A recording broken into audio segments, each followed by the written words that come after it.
For my grade 11 IDS project, I wanted to make a Dungeons & Dragons campaign world. First, I wanted to make a realistic fantasy map for my world, then write it some history, then finally make a campaign to play in my world. When I started this project, I didn't know anything about making fantasy maps or much about writing a Dungeons & Dragons campaign, so I was excited to learn about these topics. My original plan for my IDS project was to make a Dungeons & Dragons campaign. Dungeons & Dragons is a role-playing game in which the players can do anything they want at the discretion of the Dungeon Master. The Dungeon Master is in control of the entire game and is in charge of coming up with a story, or campaign, for the players to go along with. For my campaign, I wanted to make a map of the world my players were to explore, as well as some history for the world so it would be immersive. My original idea for the history would be to have several warring factions, each very different. The players could choose a faction to ally with and eventually tip the scales in the war. I also wanted for there to be some mystery in my campaign, so I decided there would be scattered remnants of an ancient empire all across the world. I also wanted to make a world map to go along with my campaign to help me and my players plan our next move, especially since the war would be happening on a global scale. When I was planning my project, I allotted 2 weeks to make my maps. Unfortunately, I didn't realize how much work it would take. My original plan was to work on my map for the first 4 weeks, write the history in the next 6 weeks, and then write the story hooks for the campaign in the last 2 weeks. What actually ended up happening was I only worked on my map for 9 weeks, and didn't do much for my project in the next 3 weeks. I took much longer than expected on my map because I didn't realize how much work it would be. At the time, I also didn't think I would make the map too realistic, although in the end I am happy with what I have done. Near the end of the work time for my project, I broke my arm. Because of this, I was unable to work on my map and it was hard to do anything on my laptop. Since I knew nothing about making fantasy maps when I started this project, I had to begin by learning about fantasy map making.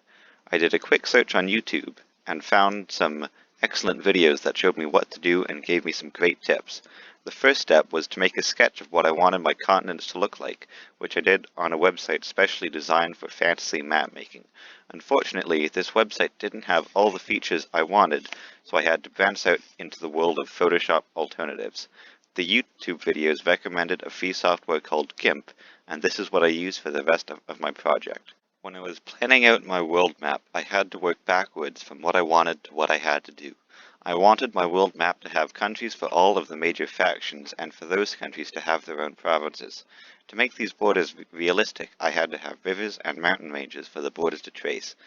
But to make rivers, I needed mountains, and for mountains, I needed an elevation map. Since I wanted the elevation map to be realistic, I had to start with a Pangea-like supercontinent. With the supercontinent assembled, I drew some rough elevation areas on the landmass. I then separated the continents and I had my elevation map. Now that I had a map, I could start drawing in the mountain ranges and rivers. Once everything was in place, I could make the borders for each province and country, which I did. Unfortunately, I underestimated how long making the mountain ranges, rivers, and provincial borders would take, so the western continent doesn't have those features yet. I also wanted to know what the whole world would look like from space, and to accurately do this, I had to make a climate map. From my research, I knew I had to start by making wind cells, areas in which hot and cold air would mix to form wind currents. Once I had the wind cells, I could make the ocean currents, which would bring cool and warm water to different parts of my world. These different ocean currents would work with the wind cells to form different climates all over the world. Once I had the different climates put down, I could color in a satellite view of the map. Personally, this is my favorite view of my map. Dungeons & Dragons is my favorite hobby, even though I haven't been able to play lately due to COVID. For my IDS this year, I wanted to do something related to it, so I decided to make a D&D campaign. I've always been interested in Photoshop, so I decided to make a map for the campaign too. I also thought it would be fun to learn new skills and to dive deeper into something I enjoy. Making a detailed map isn't as easy as one thinks, and I had to be creative to make sure everything was unique and looked nice. When I first booted up GIMP, the software I was using to make my map, the layout was alien. I didn't want to look up a walkthrough because I thought that would ruin the sense of exploration, and lead me to do things I didn't fully understand.